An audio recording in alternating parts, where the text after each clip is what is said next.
Please subscribe the channel and press bell icon for notification. नमस्कार, स्वागत है आप सभी का सीएनबीसी आवाज पर। आप देख रहे हैं आपका पसंदीदा स्टार्टअप शो आवाज एंटरप्रेन्योर और मैं हूं हर्षदा सावंत। 2020 का साल पेचीदा था। कोविड की चिंता, इकोनॉमी में स्लो डाउन, लॉकडाउन, ये सब हमने देखा है। लेकिन अब 2021 से हम एक नए दशक में उतर गए हैं। तो ये दशक क्या कुछ लेकर आएगा, खास तौर से भारतीय स्टार्टअप इकोसिस्टम के लिए, इसी पर है हमारा खास ध्यान। और इस चर्चा में आज मेरा साथ दे रहे हैं ओराइस वेंचर पार्टनर्स के managing partner Rehan Yar Khan, LetsVenture की फाउंडर शांति मोहन और साथ ही जीएसएफ एक्सेलरेटर के founder and CEO Rajesh Sawhney. 2020 से तो हम निपट ही लिए हैं। इनिशियल हिकअप्स थे, ब्लैक स्वॉन इवेंट का करार दिया गया था, लेकिन at the end of the day we all turned out fine, हम कह सकते हैं।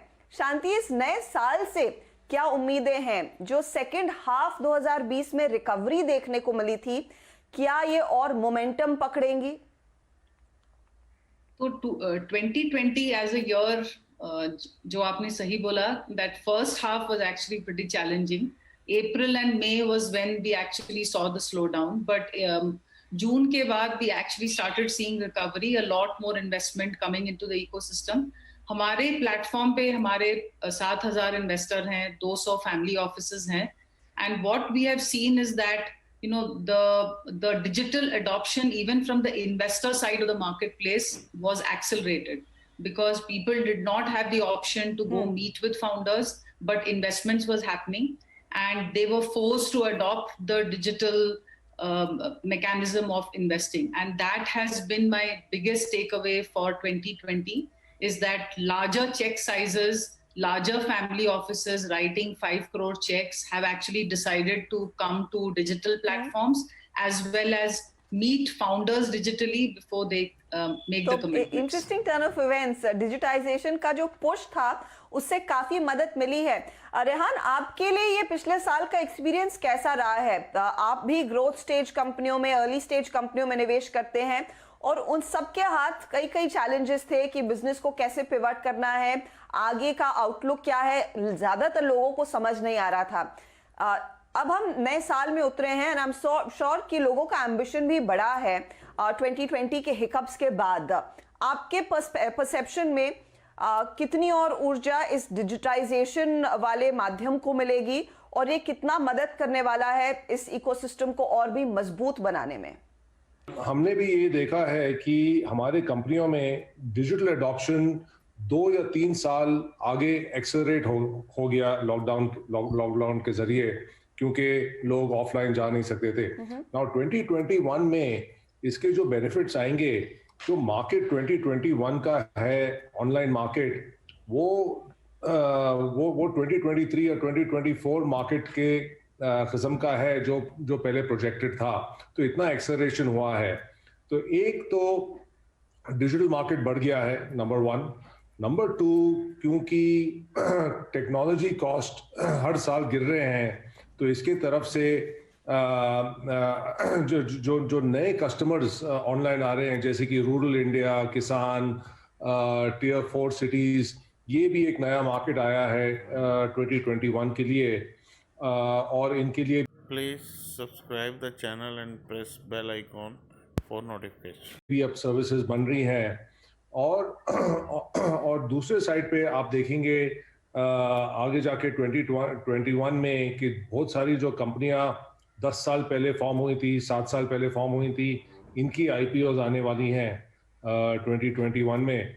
तो ये हमारी उम्मीद है 2021 के साथ कि और बड़ा मार्केट और गहरा मार्केट और कंपनीज जो आईपीओ करेंगी। आईपीओ इनफैक्ट मेरे ख्याल में इस नए साल का विनिंग आइडिया रहेगा और ऑफ कोर्स एक अच्छी शुरुआत होगी फिर नए डेकेड के लिए। राजेश, में इनफैक्ट राजन आनंदन का वो ट्वीट पढ़ रही थी जहां पर उन्होंने कहा कि भारत में 2025 तक कम से कम 100 यूनिकॉर्न्स होंगे और अगले 5 सालों में 65 और यूनिकॉर्न्स यानी कि तैयार होते हुए दिखाई देंगे। ये जो यूनिकॉर्न का ऑब्सेशन है वो कितना रियल है, और या फिर उससे ज्यादा जो रेहान कह रहे थे कि लिस्टिंग्स को ज्यादा तवज्जो इकोसिस्टम देगा, वो एक मेजर ब्रेक थ्रू रहेगा अगले 10 सालों के लिए? Thank you for hosting me on the show. तो पहले तो मैं ये कहूंगा कि राजन ना थोड़े कंजर्वेटिव हैं। मेरे हिसाब से 100 नहीं 200 यूनिकॉर्न बनने वाले हैं और 50 तो डेकाकॉर्न बनने वाले हैं। तो डेकाकॉर्न का मतलब है कि $10 बिलियन वैल्यूएशन। और मेरे हिसाब से तो ये जो दशक आ रहा है वो सुनहरा दशक है। हमने सुनहरा दशक है, इसको I will call golden decade. तो अगर इंडियन स्टार्टअप की जर्नी आप कंपेयर करें तो 2001 से 2010 तक हम बुलक कार्ट में बैठे थे। 2011 में हमने पैसेंजर ट्रेन में बैठे। अब 2020 एक वाटरशेड ईयर है एंड 2021 से हम बुलेट ट्रेन में बैठने वाले हैं। तो मोदी जी की बुलेट ट्रेन चाहे 2024 में चले या 25 में चले, स्टार्टअप्स की बुलेट ट्रेन चल गई है। तो इस ऑप्टिमिज्म के साथ मैं बड़े कॉन्फिडेंस से कह सकता हूं कि अगले 2 साल में 10 यूनिकॉर्न इंडिया में लिस्ट होंगे। वो लिस्ट अब वो सोचने की बात है कि वो इंडिया में क्यों नहीं होंगे, नैस्डैक में क्यों होंगे, वो भारत को सोचना चाहिए, भारत सरकार को। वो एक अलग विषय है। But Indian market is now deep enough and robust enough to compete with the ecosystem of Silicon Valley and China. So मेरे हिसाब से अगर आप 2020 को देखें तो 2 वाटरशेड इवेंट हुए हैं। एक हुआ है SaaS कंपनीज के लिए। सारी की सारी जो SaaS कंपनीज थी वो बहुत ही एक्सेलरेट करी हैं। एंड उसका रीजन है क्योंकि दुनिया भर में companies because of work from home digital adoption को उन्होंने अडॉप्ट किया है। एंड अगर not only software services but software platforms coming out of India are taking a big leap forward. तो मेरे हिसाब से अगर आप SaaS ही देखेंगे तो अगले 5 साल में 50 से 60 यूनिकॉर्न इंडिया से निकलेंगे SaaS के। सो जो पिछले दशक में हमने 100 सॉफ्टवेयर सर्विसेज की कंपनी बनाई हैं, अब अगले दशक में हम SaaS की कंपनी बनाएंगे। उसके अलावा लास्ट ईयर में सबसे बड़ा बेनिफिट हुआ है हमारी एडटेक इकोनॉमी को। एडटेक इकोनॉमी में ऑलरेडी अब 3 यूनिकॉर्न आ गए हैं। मेरे हिसाब से 10 से 15 यूनिकॉर्न पाइपलाइन में हैं।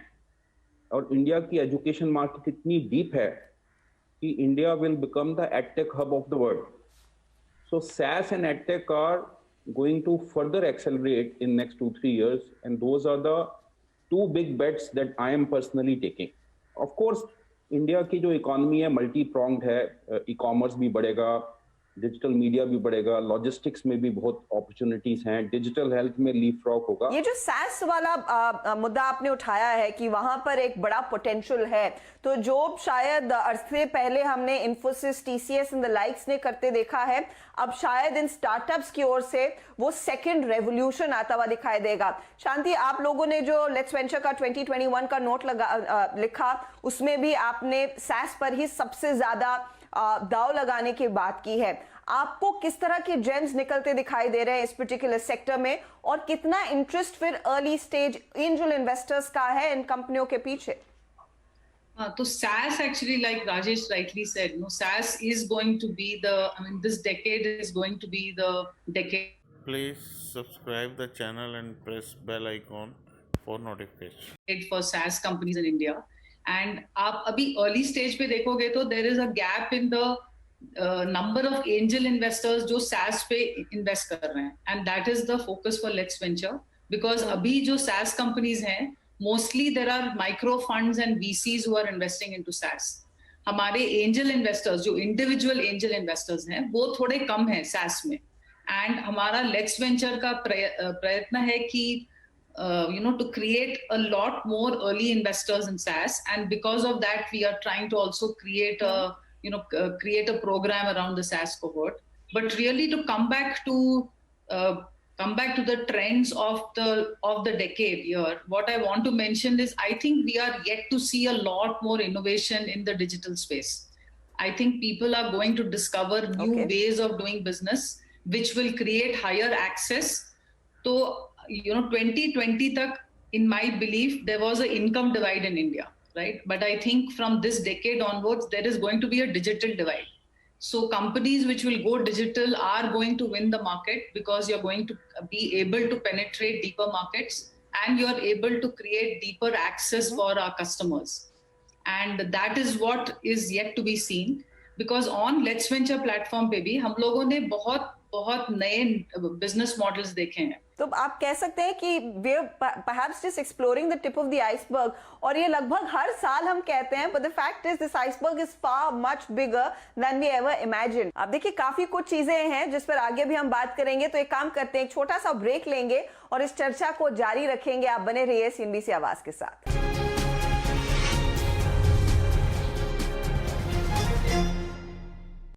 Welcome back. आप देख रहे हैं आवाज एंटरप्रेन्योर और आज चर्चा हो रही है अगले दशक की. अगला दशक एक सुनहरा मौका लेकर आ रहा है भारतीय स्टार्टअप इकोसिस्टम के लिए, और इस चर्चा में मेरा साथ दे रहे हैं ओराइस वेंचर पार्टनर्स के रेहान यार खान, लेट्स वेंचर की शांति मोहन और GSF एक्सेलरेटर के राजेश साहनी. रेहान, आप किस पर दाव लगा रहे हैं? आपको क्या लग रहा है अगला दशक किस तरह की कंपनियों के नाम होने वाला है? One of the areas जिसपे हम we are continuing to focus is on e-commerce. We believe कि e-commerce में अभी भी बहुत ही थोड़ा creation हुआ है startups के जरिए, और काफी अभी बाकी है.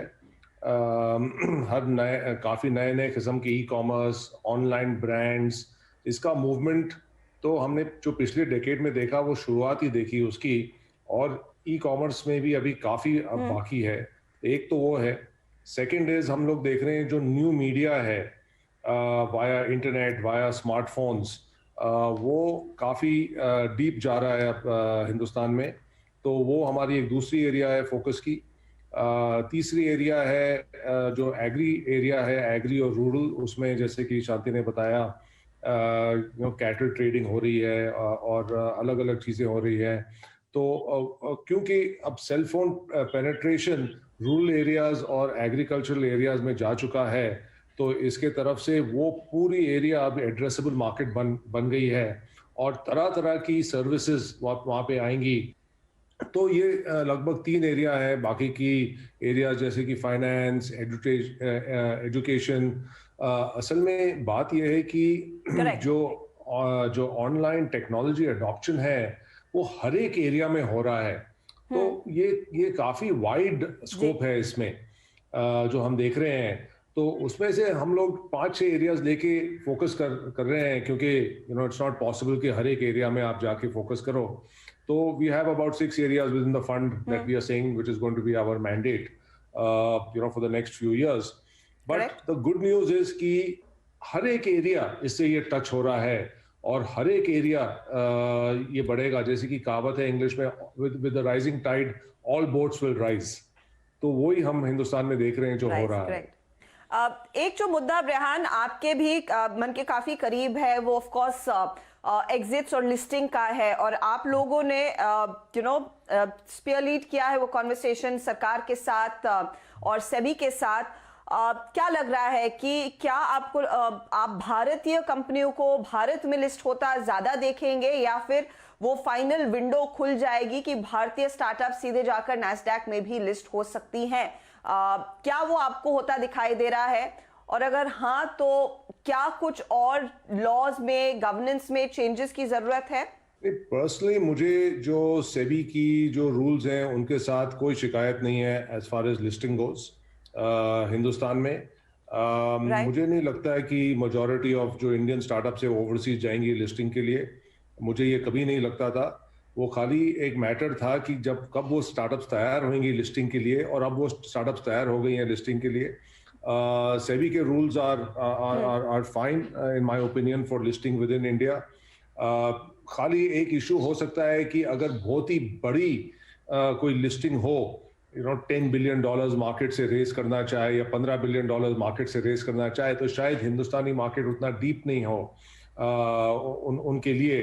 तो शायद वो कंपनीज को ओवरसीज हांगकांग या US में जाना पड़े.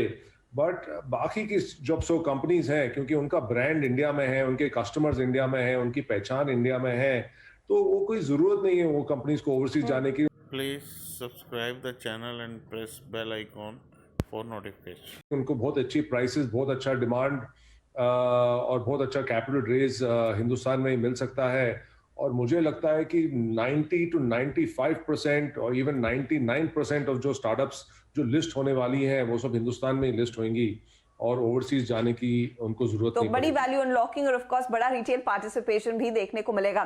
शांति, आपका टेक क्या है?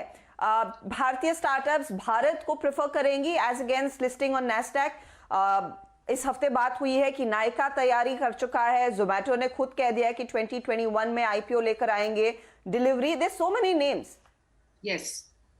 So I think, last decade was about value creation. I think this decade is going to be about wealth creation. तो जैसे रेहान ने बताया, I think SEBI के norms are pretty okay for the startups to list, and उनके India में brand है, तो I think India में listing is better because people know the brand, and if you look at the principles of public market investing also, when people buy stocks in public market, they somewhere say, let me also be a consumer of that brand, right?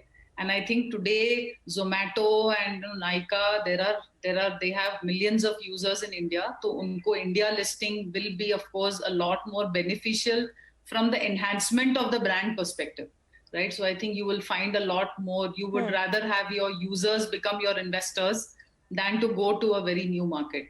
So I think that this decade is also going to be about wealth creation among employees. हम लोगों ने देखा है कि काफी startups ने ESOP buyback किया है, so that wealth creation focus has started to build up, which is very good, because I think as Indians we don't like to talk about money as much, right? So I think that talking about creating wealth for your employees, creating wealth for your shareholders is a very good narrative we are entering into in this decade. Rajesh, इस मुद्दे पर मैं आपकी भी राय लेना चाहूंगी कि आप कैसे देख रहे हैं ये पूरा एग्जिट्स का माहौल आगे उभरता हुआ। और एक चीज हमने नोटिस की थी कि पिछले 10 सालों में विदेशी वेंचर कैपिटल ने बड़े पैमाने पर भारतीय कंपनियों को बैक किया और उसका फायदा उनके हाथ लगा है। क्या इस डेकेड में ये लार्जली ड्रिवन रहेगा इंडियन इन्वेस्टर्स के जरिए? आप जैसे इन्वेस्टर्स, रायस जैसे इन्वेस्टर्स, ब्लूम जैसे investors in the other Indian players, क्या उनके हाथ ज्यादा चंक ऑफ द पाई लगेगा इन्वेस्टमेंट का? मैं 2-3 चीजें कहना चाहूंगा कि पहले तो अगर आप इंडियन मार्केट को ही देखें तो टेक की बहुत डिमांड है अभी। आप देखिए शेयर प्राइस इंडिया मार्ट के, जिनका मैं बोर्ड डायरेक्टर भी हूं, और इन्फो एज कितनी शॉर्ट सप्लाई में है, and what great reception both quality stocks have received in the market. तो I think Indian market will give great reception to high quality technology stocks जब वो list होंगे। तो इंडियन फाउंडर और Indian investors को कुछ डरने की जरूरत नहीं है इंडियन मार्केट में लिस्ट होने के लिए। उनको बहुत अच्छा रिसेप्शन मिलने वाला है, रिटेल से भी और इंस्टीट्यूशनल इन्वेस्टर से भी। दूसरा जो हमने एक इम्पैक्ट देखा है कि जब कंपनीज लिस्ट करती हैं तो ईसॉप की वैल्यू अनलॉक होती है, एंड उससे बहुत बड़ा वेल्थ क्रिएशन इम्पैक्ट पूरी कंट्री में आएगा।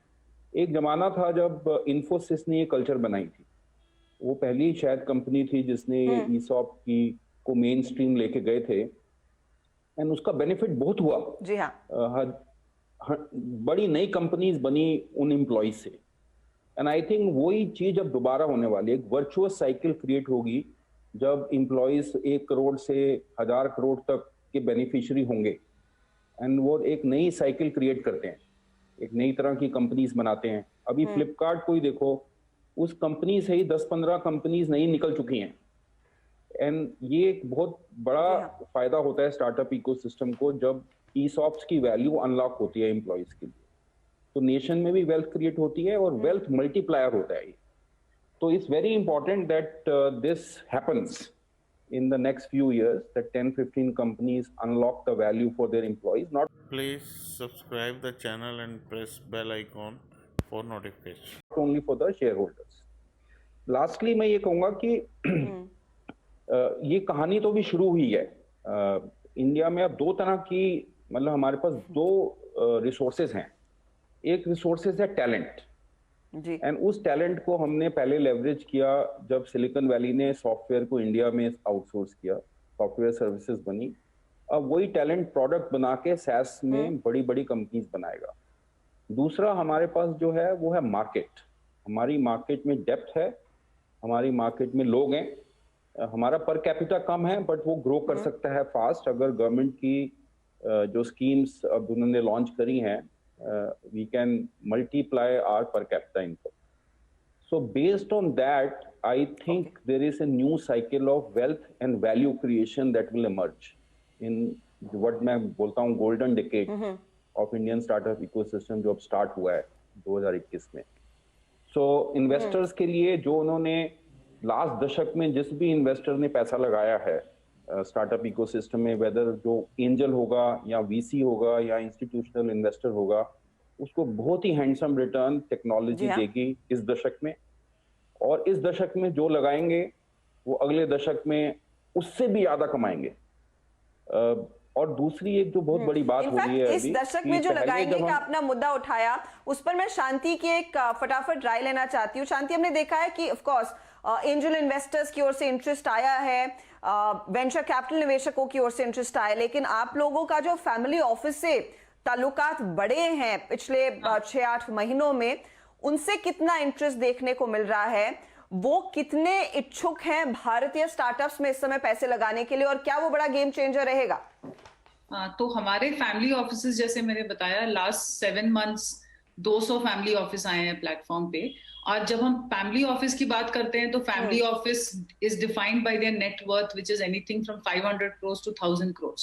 तो ये बड़े फैमिली ऑफिसेस हैं. और what we recommend is that the option not to invest in private markets is not an option anymore, right? Because when you create your wealth asset allocation, you have to keep aside some part for private markets. And जो हम लोग family office से सुन रहे हैं कि next 5 years जिसने startups में नहीं इन्वेस्ट किया, they are going to lose out that entire, like what Rajesh was saying, right? The golden period of investing, because the next 5 years is when you invest, you will start to see the returns after the next 5 to 8 years, right? तो वो तो mandatory, almost mandatory हो गया है as an investment thesis to kind of look at private markets. और जो हम लोग देख रहे हैं family offices, they are also, being able to co-invest along with the VCs and with other active investors. So family offices can actually leverage that intelligence which has already been built in the ecosystem in the last 10 years, and they are able to write large checks. But besides that, जो हम लोग value देख रहे हैं family offices में, is that they are able to open doors for the startups, right? Startups चाहते हैं कि family offices उनके round में participate करें, because they actually open up distribution networks, they open up customer networks, they open up government connections, and they have done business in the traditional India. तो उनको business acumen उनका बहुत high है. They understand how to navigate the business environment of India, which is actually a knowledge required for the upcoming entrepreneurs who are now building businesses for India. Correct. तो अब देखिए, opportunity ढेर सारी है. In fact इस चर्चा को मैं और लंबा खींच सकती थी, लेकिन समय की थोड़ी सी कमी है. लेकिन आप लोगों ने बहुत अच्छे से समाप्त किया है कि अगला जो दशक है वो एक सुनहरा मौका रहेगा इस इकोसिस्टम के लिए, निवेशकों के लिए, and most importantly innovators and entrepreneurs के लिए. बहुत बहुत शुक्रिया रेहान, शांति और राजेश हमारे लिए इस खास चर्चा में समय निकालने के. Please subscribe the channel and press bell icon for notification.